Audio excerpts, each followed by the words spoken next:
8 here, and we have Erin, Jacob, Sadie, Alfie, Megan, Archie, Lexi and Aidan.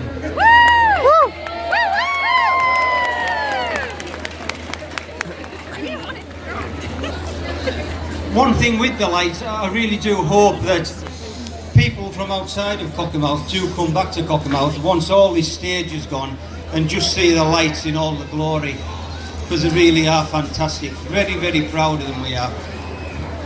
So I believe we're going to have a countdown in 2 minutes.